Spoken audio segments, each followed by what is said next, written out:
Les envies soudaines, ça vous prend soudainement. Et là, soudainement, j'ai envie de rejouer à ce premier Stefan Feld que j'ai découvert, Notre-Dame. Alors Stefan Feld, depuis, il s'est fait un nom dans le monde du jeu. Il a une façon d'envisager la création ludique, la mécanique ludique, qui est presque une signature. Ça en devient une marque de fabrique.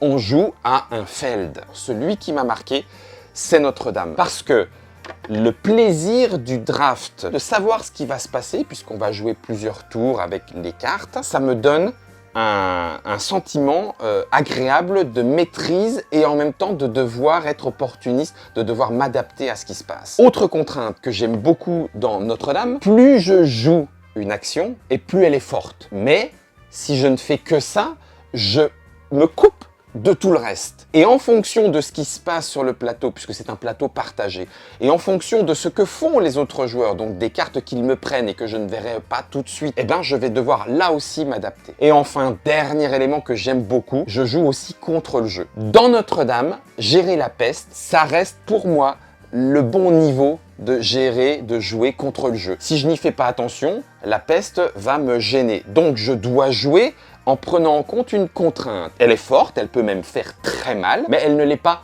trop. Mon cerveau accepte ce niveau de contrainte supplémentaire comme un plaisir ludique et non pas comme « Oh ouais, mais non, mais ça me tombe dessus, je vais jamais y arriver, on va tous exploser à la fin de la partie. » Dans sa durée de partie, j'analyse un petit peu le plateau, j'analyse un petit peu les joueurs, j'analyse un petit peu les cartes qui ont été jouées, c'est nickel. Et avec cette particularité de Feld qui est de nous donner des trucs dans la tête qu'il va falloir encaisser ludiquement pour malgré tout scorer un petit peu plus. C'est vrai que c'est encore un petit peu de l'époque marronasse, cubamboïste et tout, mais il n'empêche que je rentre assez facilement dans cette époque Quasimodo avec des personnages à la bohémienne, au cardinal et tout, avec la peste derrière en arrière-fond malgré tout bien présente. Ouais, dès que je vois ce Stefan Feld là, je crois que ça reste mon préféré et du coup, j'ai envie de monter dans la calèche et de repartir dans les rues de Paris. Si vous voulez vraiment voir ce que ça donne, dans la description de la vidéo, vous avez les liens vers la fiche de jeu,